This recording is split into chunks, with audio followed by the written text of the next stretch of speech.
get this next property set up today. This is a family farm, about 400 acres out there. It's got a nice, deep, real thick, brushy ravine running through the middle of it. Probably 80 acres or so of CRP, and then a bunch of prairie pasture and some rocky outcroppings. It's a very diversified little piece of ground, and the goal is to manage for hunting and conservation potential. So we're going to be targeting all predators: coyotes, cats, coons, skunks, badgers, the whole gamut. So we're going to have a nice little mixed bag line set up, and I think today I'm going to focus on, for this video, picking locations, showing you some of the best locations out on this property, and then get some sets put in. Today it's 50s, damn near 60 degrees, and ridiculously windy, so kind of an odd year so far, but makes for good trapping weather, I guess. So we're gonna head out here, and we're gonna start picking some locations and getting some sets in the ground, guys. Should have a nice little trapping video ahead for you, so stay tuned, fellas. Thanks.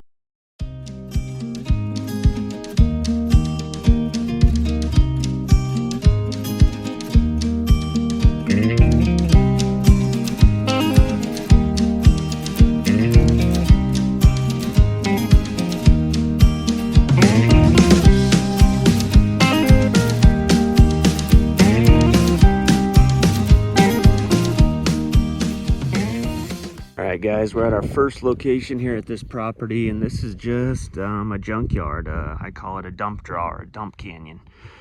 You know, all the old farms have them, the old ranches have them, just places where people used to dump their garbage, old appliances, rolls of wire, etc. And these are phenomenal little habitat zones for rabbits, mice. Skunks love them, coons go through them, all the predators hunt them, and this is a great little spot to pull a few skunks out of every year. So I got a box set up here, skunk box with bait in it. It's a 155 or a 160 conibear there. Got another one set up on the other side, but I'll show you something kind of unique here that I utilize to take a few skunks every year.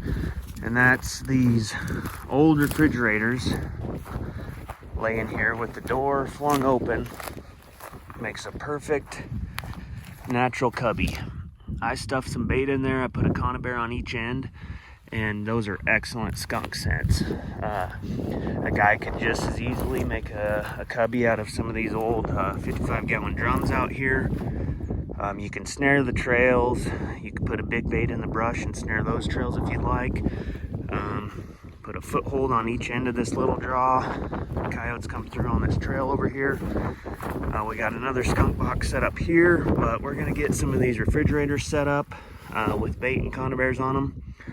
And we'll head on down the line, guys. We're gonna keep finding locations on this property and get some sets put in.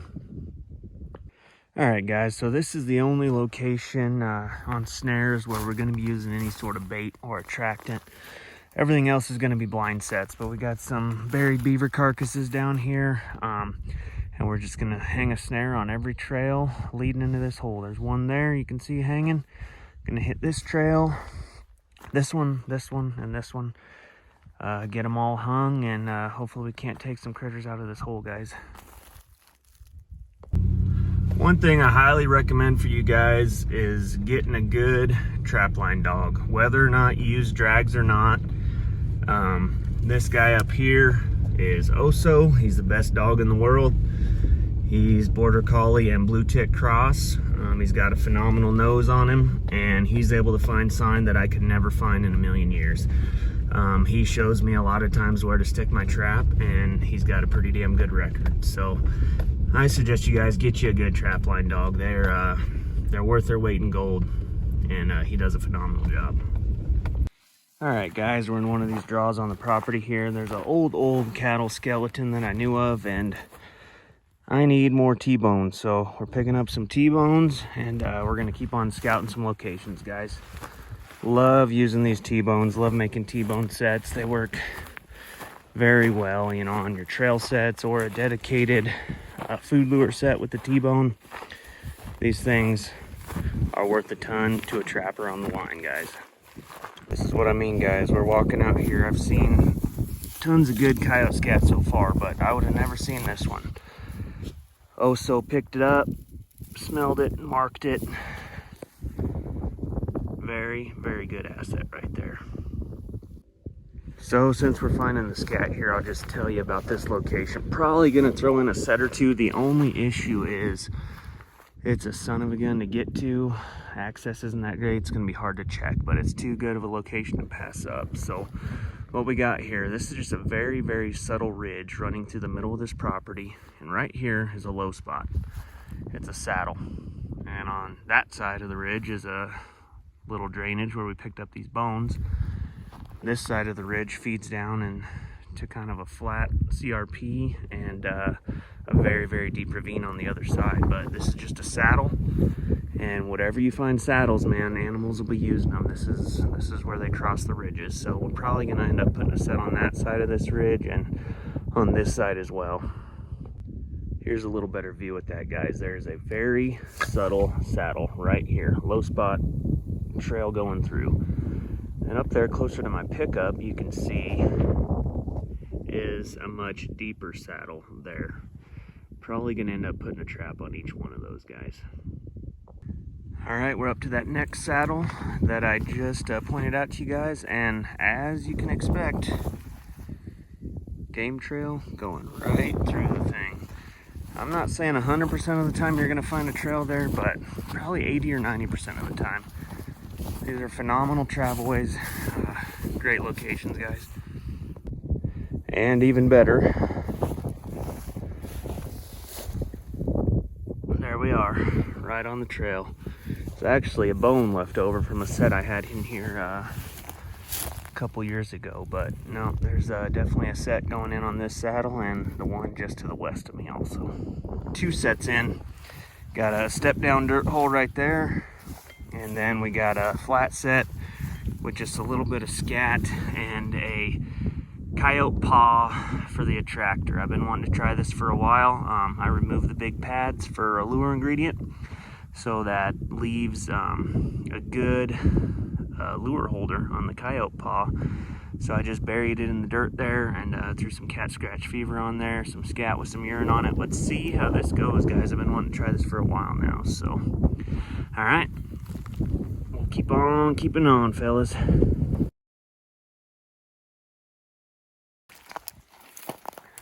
Find it. Find it also.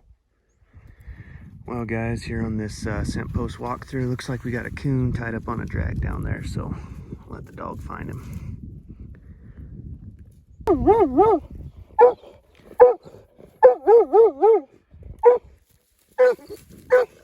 All right, guys, we got this coon taken care of. I actually pulled the drag off this trap and drove a stake down in here just because I'm short on drags and I want to put this drag in a different spot for a dedicated cat set on this property. But I'm just going to show you how I throw this in here. I'm going back in just with the trail set.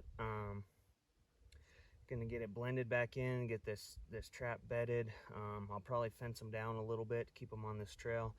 We'll just hit it with some urine and some coyote gland and we'll be out of here. I use coffee filters for my pan covers. They work just fine for me. We're gonna throw, this is a blend of some antifreeze and just table salt. Throw a little bit of this in there. It's ridiculously hot this year. I mean, we're damn near at Christmas time and it's 65 degrees today. But I know we're gonna have some nasty cold weather coming at some point. Hopefully this trap connects before we get that, but we'll see. This is just a Bridger #3 dogless trap. And as anybody will tell you, getting that trap bedded solid is the most important thing besides location. I say location of a properly bedded trap is the most important aspect of trapping. Everybody says set on sign, which I agree with 100%, but some environments and some landscapes don't always lend themselves to the greatest sign reading. Here, some of the areas I can find great signs. Some of the areas out in the prairie pasture, it's a lot harder to find sign. That's why I say you gotta have good locations. Find them on the map first, you know, Onyx, Spartan Forge. Any of your aerial photography maps are great for finding locations, and then get boots on the ground and look for the sign, and you're probably going to find it in those hotbed locations. I think I'll probably do a video just specifically on scouting and finding locations on the map and then putting boots on the ground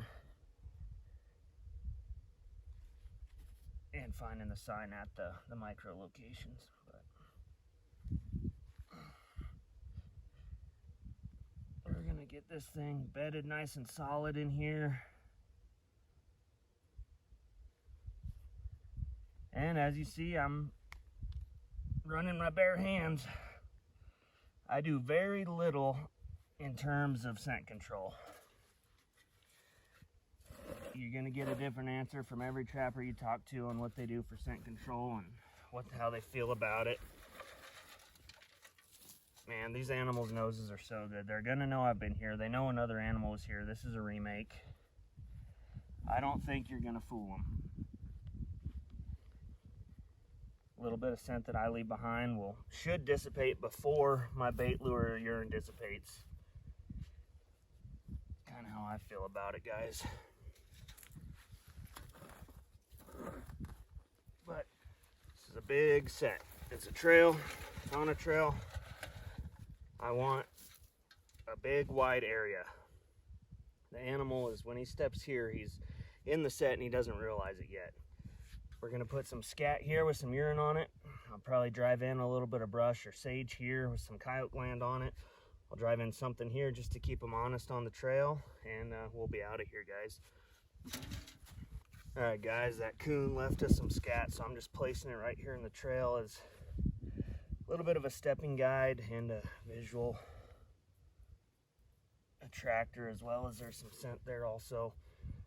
Just putting some tumbleweeds in here just to keep them honest on this trail. Fence this down a little bit. Might throw a little clod in here, clod in there, just for subtle stepping guides. We're gonna hit this scat with some coyote urine right there. A little on this backing here. We'll throw this is just some of my Sandhill Supreme coyote gland lure. We don't need much, guys. I mean, I barely got any on there. We're just gonna throw a little bit on this tumbleweed. That scent carries pretty well, and we don't need much. We've already got them on the trail. We just need to slow them down and put that paw right on that pan, guys. So I'm gonna get out of here. We'll get this coon loaded up and we'll keep checking the line, fellas. Take a look at this coon. Pretty decent female here. Hopefully we can drag some more out of here, guys. All right, guys, we're all loaded up and ready to continue checking. Here's just a view of that set from the other side. We're right on the trail. We just narrow them down with this sagebrush right here. Pan is there. We got that coon scat there with some coyote urine on it. A little bit of gland lure, and that scat and the gland lure is on the upwind side of the prevailing wind. You can see the blood over there. That's fine. That's just more attraction in my opinion. But that's the completed set, guys. We're going to continue on with the check. Hey guys, thanks for tagging along to part 1 of trapping this specific property. There's going to be 2 more parts to go on this property, so keep your eyes peeled. Really appreciate the support, guys. Leave a comment. Let me know what you liked, what you didn't like, what you'd like to see in the future. And I'd really appreciate it if you subscribe to the channel. It's free trapping content. What more could you ask for, guys? Really appreciate it. Thanks for tagging along. Until next time, God bless.